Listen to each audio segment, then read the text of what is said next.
Hey everybody, welcome to Sweetcast. Appreciate you enjoying your weekend without any video content from me. Here we go. It's Monday. We're starting again with some videos, and I'm going to do a live stream later tonight. Appreciate everybody that watches my videos. All right, so DC Comics switches printing from Canada to Missouri. Now, this whole DC printer thing kind of got swept under the rug a little bit. It got forgotten easily because Dynamite became the focus of a lot of the problems in the comic book industry. But if you think about it, the fact that the Canadian printer could no longer print DC Comics, really that is kind of what initially had DC Comics pencils down.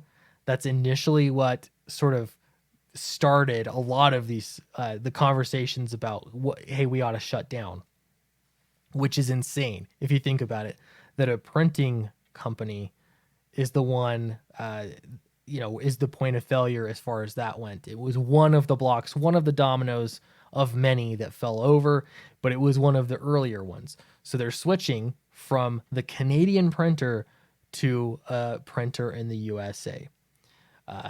Now, countries aside, this is interesting to me because assuming that everybody is starting to go back to normal and businesses are opening up again, you would think that DC would say, hey, we're going to stick with this printer because we've already gone this far. No, they didn't. They have switched printers. And that's because this is all highlighted and underlined where points of failure are in the industry. Good on DC Comics for switching printers. The funny thing is, like when all this went down, I called my printer. They're still operating. I know there are still many printers out there that are still printing because books were still getting shipped, printed and shipped from crowdfunding campaigns. It did mess over a few campaigns, but the nice thing is if you're agile enough, you can just find a new printer and, you go to a new printer, not a big deal. So in this case, they went to a new printer, but this is 2 months of pencils down. And now they have switched to a new printer, or at least they've announced that they've switched to a new printer.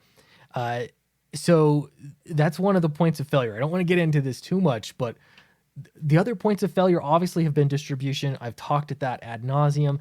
Feel free to look at my numerous videos on Diamond. They were a point of failure that all of this has highlighted, the current economic situation. But another point of failure, I think, is bigger. It's the direct market and is how normal people are getting into comics. Over the weekend, Magic the Gathering had a release of a set or a pre-release.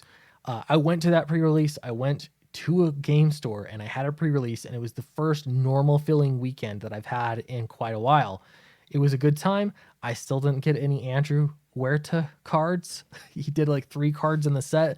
Didn't find a single one anywhere. I will get one though. I swear I'll get one.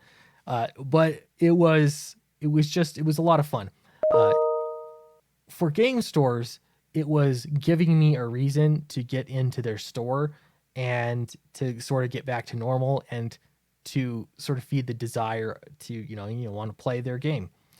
When it comes to comic book shops, what is there? What has the industry done? This is the thing that I'm missing here. It didn't come from Diamond. It obviously hasn't come from DC or Marvel. I haven't seen it from anybody, and that is a plan, something solid to get people back into the comic book shops buying those books. I feel like that is a massive point of failure, and it has been something that has been a struggle for comics for a number of years, getting people into the shops. Now, I also had a conversation with sort of a friend of a friend, family of a friend, and he'd heard that I had a YouTube channel, checked out the channel. Appreciate you for watching. He's not probably really into comics, but was just curious. So he watched some of my videos, and he was like, whoa, I heard that comics are struggling. That was the big thing that he got from the channel. Comics are struggling. But can't people just go to bookstores and buy them? Again, I feel like this is a point of failure that has been highlighted. Getting new customers into comics has been difficult because direct market sends people to specialty shops to buy books. He didn't realize that they still sell floppy comics, and you can't buy those anywhere else that I know of other than comic book shops, or if you're buying them on the internet secondhand. Otherwise, there's trade paperbacks, there's graphic novels. You can go that direction. But again, this highlights another point of failure. I'm sure that there are more. I am positive that there are more points of failure.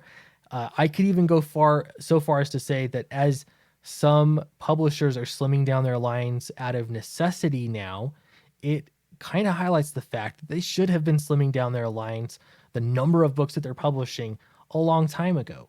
It has become obvious to me that they've just continued too long. DC also has some of their books that are the last 3 books in their series. They're being released digital only. They're not going to the printer. Again, are certain stories going on too long that sales don't justify? I get it. I'm a creator too. I want to be able to tell this long, epic story. I know that it's out there somewhere for me, and I'm going to get there and I'll be able to tell this big, long, epic story. That's not going to be the case for every single story in comics. It is a business after all.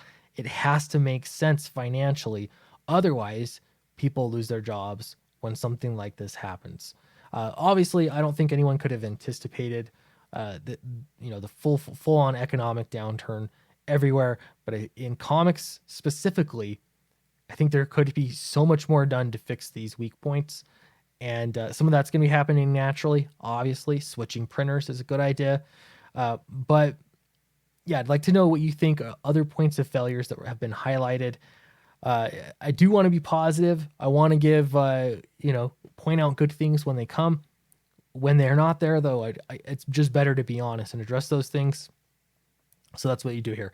I appreciate everyone. I'm going to be live streaming a bit later tonight, so come check it out. And Downcast, man, I think we have 3 pages left. 3 pages left, and then we've got to wrap up some lettering, editing, secret history strata, work some things out there. We've got a lot of stuff to do still, but we're really in the home stretch. A lot of those things happen in pretty rapid succession, much faster than drawing. And so if you haven't backed it, I'd strongly suggest getting into the campaign. Really appreciate you all, and I will see you next time.